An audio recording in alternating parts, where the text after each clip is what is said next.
Hello and welcome to Redacted. Today we're covering SCP-016, Object Class Keter. Special Containment Procedures. SCP-016 is to remain within the confines of a 5x5x5x5x5x5 meter room at all times, maintained at a temperature not to exceed 0 degrees Celsius. SCP-016 itself is to remain in the Petri dish in the containment cube at all times unless directed otherwise by Level 4 or 5 personnel. Full documentation of experimentation with SCP-016 must be submitted before and after samples and duplicates of SCP-016 must be taken. Failure to follow these procedures will result in termination and reassignment as D-Class personnel. They kill you for this. Only authorized personnel may be permitted to obtain samples of this experiment with SCP-016 under BCL-5 containment conditions. If an outbreak does occur, despite following the aforementioned procedure, directive-based personnel are to implement a Code Sigma lockdown and containment plan. Infected personnel are to be terminated on site by security forces wearing standard mission-oriented protective posture, MOPP, anti-biological and anti-chemical equipment. Should the infection not be contained after 48 hours, the on-site nuclear device is to be detonated. Remaining personnel are not to be evacuated under any circumstance. SCP-016 has been shown to survive for up to 6 hours on hard surfaces and up to several minutes in air.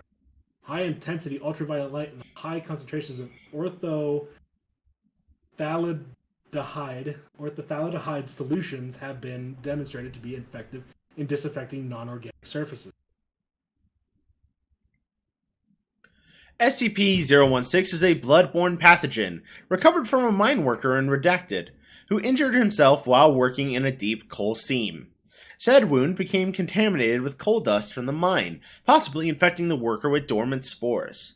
Over the next several days, SCP-016 proceeded to infect the remaining employees at the mining camp, as well as the CDC crisis team dispatched to deal with the epidemic. Foundation personnel then took over the investigation and terminated all affected personnel. Patient 0 was brought into captivity, and the mine shaft was collapsed by an explosive device. SCP-016 has an incubation period ranging from 24 hours to 2 years, depending on the presence and number of other human hosts in the area. First symptoms resemble the common cold, including itchy eyes, runny nose, coughing, and bodily aches. Phase 2 begins in 48 hours and consists of a controlled form of hemorrhagic fever, as the organism causes a small amount of blood to become aspirated in the lungs, creating an aerosol effect. During Phase 3, the host crashes and bleeds out, bleeding profusely from every bodily orifice, including the nose, tear ducts, anus, skin pores, mouth, urethra, and, in case of females, vagina. Blood pressure skyrockets during the final stage. Hosts have been preserved projectile vomiting blood to distance over 5 meters. Should the host survive this near total exsanguination, the pathogen will become dormant once more, returning to the incubation phase. What distinguishes SCP-016 from other strains of hemorrhagic fever, such as Ebola and Marburg, is its unusual response to high stress. Should the subject undergo a high-stress situation, such as life-threatening crisis, the organism will change its survival tactic from rapid reproduction to the rewriting of the host's DNA and stimulation of rapid cell division. Major physiological changes occur within the first 24 hours, with complete bodily construction occurring within 2 weeks' time.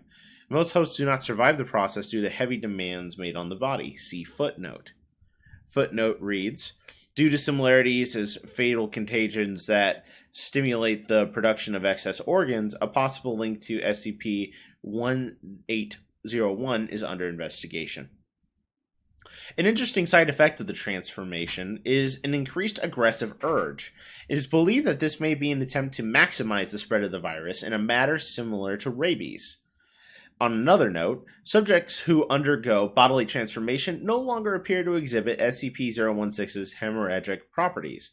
However, subjects infected by transformed hosts will still undergo the SCP-016 infection process. Addendum. Experiment log of SCP-016 transformative property. Subject D016-1, D-Class personnel infected with SCP-016. Upon first showing symptoms, subject's quarters were slowly flooded with water over a 24-hour period. SCP-016 mutated into teratomorphic state, transforming subject's lungs into gills. Subject survived for 2 more weeks as SCP-016 formed its limbs into fins, caused its eyes to atrophy, and enhanced its sense of hearing into cetaceans-type echolocation ability. The subject was terminated by draining all the water from its quarters, causing it to asphyxiate. The body was subsequently cremated without autopsy. Subject D016-2. D-Class personnel infected with SCP-016.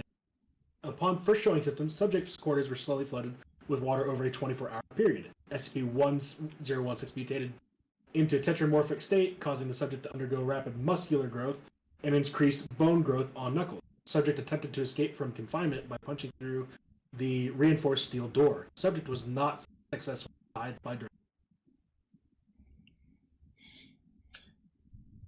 Note, same situation, 2 different responses. Interesting. Dr. Redacted. Subject D016-3. D-Class personnel infected by SCP-016. Subject was previously a chemical engineer who poisoned his wife upon discovering her adultery. Upon first showing symptoms, subject's quarters were slowly flooded with water over a 24-hour period. SCP-016 mutated into a tetramorphic state, causing the subject to grow an unusual organ on his chest, consisting of chamber and 2 separate tubes. Organ continued to take in water and swell in size, until Foundation personnel, realizing what SCP-016 may be attempting, terminated the subject by gunshot. Organ was found to contain several gas sacs filled with acetylene gas and oxygen. Wow, it was making a bomb. Nice. SCP-D016-4. D-Class personnel infected by SCP-016. Subject was told to concentrate on forming wings. No stress was applied. SCP-016 did not mutate into tetramorphic state. Subject died of exsanguination during Phase 3. Subject D016-5. D-Class personnel infected by SCP-016. Subject was told to concentrate on forming wings and placed in an acrylic box suspended 305 meters above a mine shaft. A timer was placed outside the box, which the subject was told indicated the time to release. SCP-016 mutated into tetramorphic state, causing the subject to grow a tentacle-like organ on his left wrist similar to a spider's spinnerets. Subject extended said organ to one of the box's air holes and extruded a strong, silk-like substance, which then used to secure the box to the cable. Subject was then terminated when the countdown reached 0 and the bomb detonated.